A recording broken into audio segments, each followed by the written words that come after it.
This is the reading for day 174 of the year 2022, June 23rd, 2022. I am reading from the New Living Translation of the Chronological One-Year Reading Bible. Today's scripture is from the book of 2 Kings, 2 Chronicles, Micah, and Isaiah. 2 Kings chapter 15, verses 32 to 38, heading, Jotham rules in Judah. Jotham, son of Uzziah, began to rule over Judah in the second year of King MICAH's reign in Israel. He was 25 years old when he became king, and he reigned in Jerusalem 16 years. His mother was Jerusha, the daughter of Zadok. Jotham did what was pleasing in the Lord's sight. He did everything his father Uzziah had done, but he did not destroy the pagan shrines, and the people still offered sacrifices and burned incense there. He rebuilt the upper gate of the temple of the Lord. The rest of the events in Jotham's reign and everything he did are recorded in the book of the history of the kings of Judah. In those days, the Lord began to send King Rezin of Aram and King MICAH of Israel to attack Judah. When Jotham died, he was buried with his ancestors in the city of David, and his son Ahaz became the next king. 2 Chronicles chapter 27, starting at verse 1, heading, Jotham rules in Judah. Jotham was 25 years old when he became king, and he reigned in Jerusalem 16 years. His mother was Jerusha, the daughter of Zadok. Jotham did what was pleasing in the Lord's sight. He did everything his father Uzziah had done, except that Jotham did not sin by entering the temple of the Lord. But the people continued in their corrupt ways. Jotham rebuilt the upper gate of the temple of the Lord. He also did extensive rebuilding on the wall at the hill of Ophel.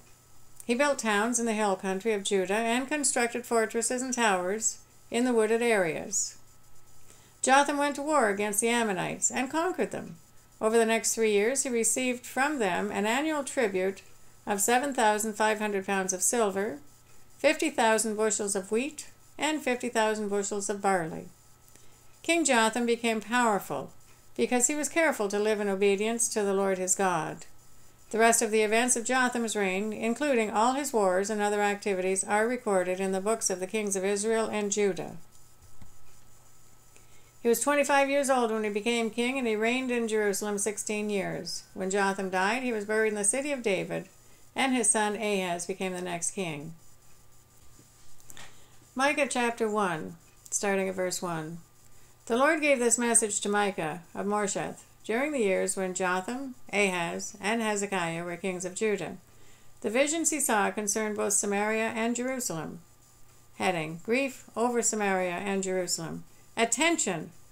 All the people of the world listen. Let the earth and everything in it hear. The sovereign Lord is making accusations against you.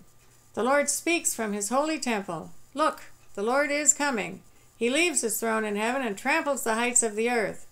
The mountains melt beneath his feet and flow into the valleys like wax in a fire, like water pouring down a hill. And why is this happening? Because of the rebellion of Israel. Yes, the sins of the whole nation. Who is to blame for Israel's rebellion? Samaria, its capital city. Where is the center of idolatry in Judah? In Jerusalem, its capital. So I, the Lord, will make the city of Samaria a heap of ruins. Her streets will be plowed up for planting vineyards. I will roll the stones of her walls into the valley below, exposing her foundations. All her carved images will be smashed. All her sacred treasures will be burned. These things were bought with the money earned by her prostitution, and they will now be carried away to pay prostitutes everywhere. Therefore I will mourn and lament. I will walk around barefoot and naked. I will howl like a jackal and moan like an owl. For my people's wounds is too deep to heal. It has reached into Judah, even to the gates of Jerusalem. Don't tell your enemies in Gath. Don't weep at all. You people in Beth-Lephra, roll in the dust to show your despair. You people in Shaphir, go as captives into exile, naked and ashamed. The people of Zanim dare not come outside their walls. The people of Beth-Ezel mourn, for their house has no support. The people of Moroth anxiously wait for relief, but only bitterness awaits them as the Lord's judgment reaches even to the gates of Jerusalem. Harness your chariot horses and flee, you people of Lachish. You were the first city in Judah to follow Israel in her rebellion, and you led Jerusalem into sin. Send farewell gifts to Moresheth-Gath. There is no hope of saving it. The town of Achzib has deceived the kings of Israel.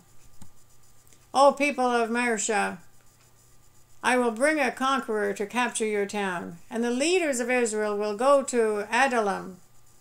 O people of Judah, shave your heads in sorrow, for the children you love will be snatched away. Make yourselves as bold as a vulture, for your little ones will be exiled to distant lands. 2 Kings, chapter 16, verses 1 to 9. Heading, Ahaz rules in Judah. Ahaz, son of Jotham, began to rule over Judah in the 17th year of King Pekah's reign in Israel. Ahaz was 20 years old when he became king, and he reigned in Jerusalem 16 years. He did not do what was pleasing in the sight of the Lord his God, as his ancestor David had done. Instead, he followed the example of the kings of Israel, even sacrificing his own son in the fire. In this way, he followed the detestable practices of the pagan nations the Lord had driven from the land ahead of the Israelites. He offered sacrifices and burned incense at the pagan shrines and on the hills and under every green tree. Then King Rezin of Aram and King Pekah of Israel came up to attack Jerusalem. They besieged Ahaz, but could not conquer him. At that time, the king of Edom recovered the town of Elath for Edom. He drove out the people of Judah and sent Edomites to live there, as they do to this day. King Ahaz sent messengers to King Tiglath-Pileser of Assyria with this message: I am your servant and your vassal. Come up and rescue me from the attacking armies of Aram and Israel. Then Ahaz took the silver and gold from the temple of the Lord and the palace treasury and sent it as a payment to the Assyrian king. So the king of Assyria attacked the Aramean capital of Damascus and led its population away as captives, resettling them in Kir. He also killed King Rezin. 2 Chronicles chapter 28, verses 1 to 15. Heading, Ahaz rules in Judah. Ahaz was 20 years old when he became king, and he reigned in Jerusalem 16 years. He did not do what was pleasing in the sight of the Lord, as his ancestor David had done. Instead, he followed the example of the kings of Israel. He cast metal images for the worship of Baal.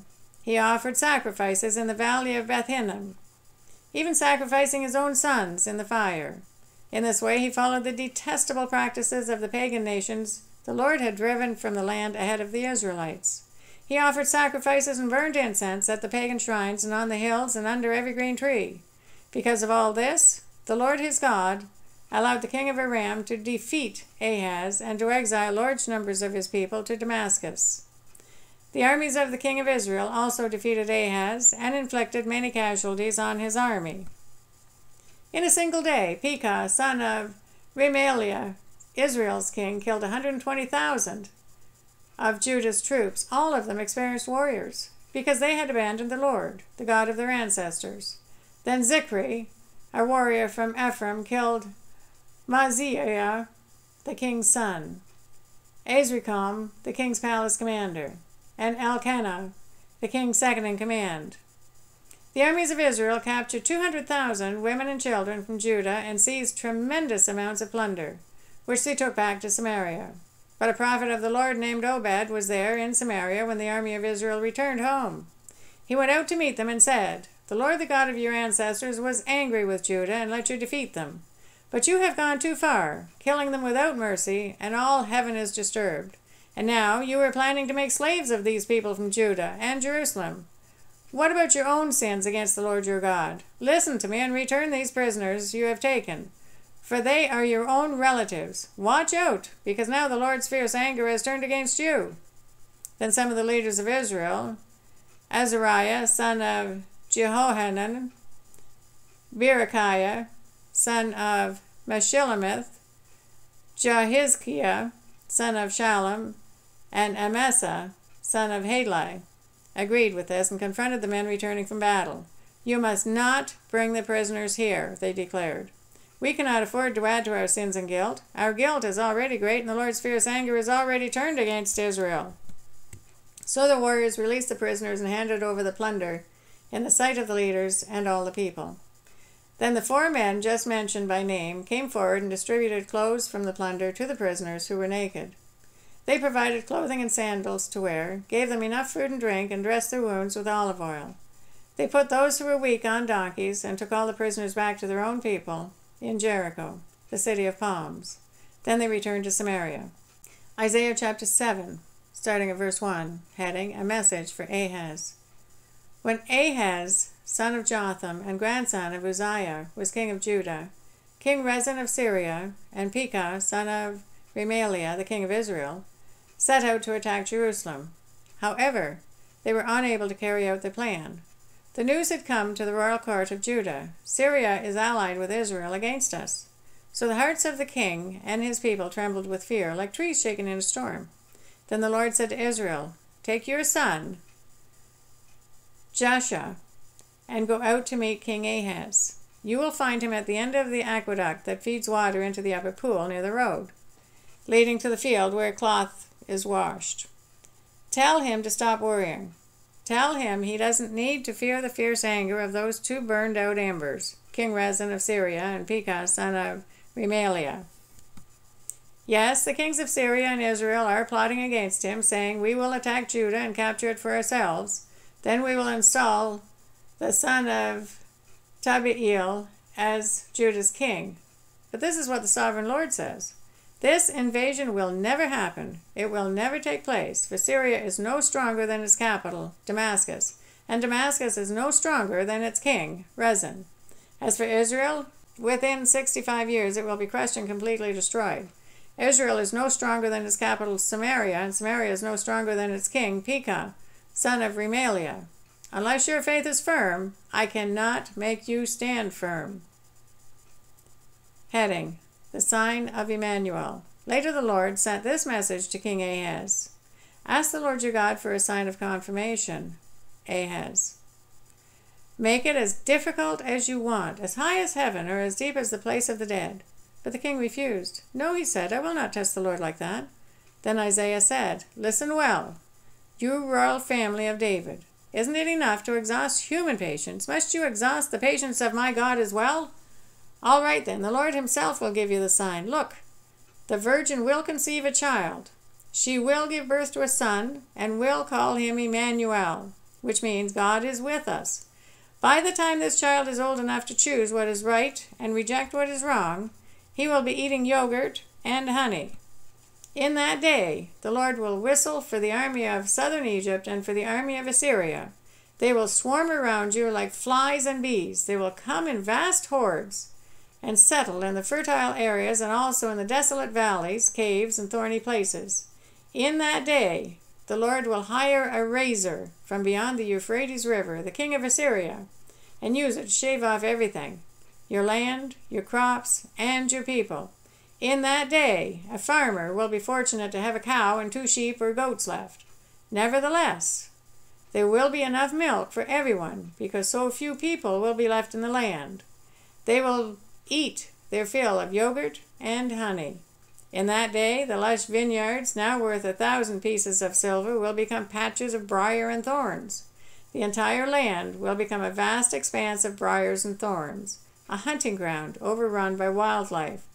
No one will go to the fertile hillsides where the gardens once grew, for briars and thorns will cover them. Cattle, sheep, and goats will graze there. That is the reading for day 174 of the year 2022. God bless each and every one of you, and may God be with you until we meet again.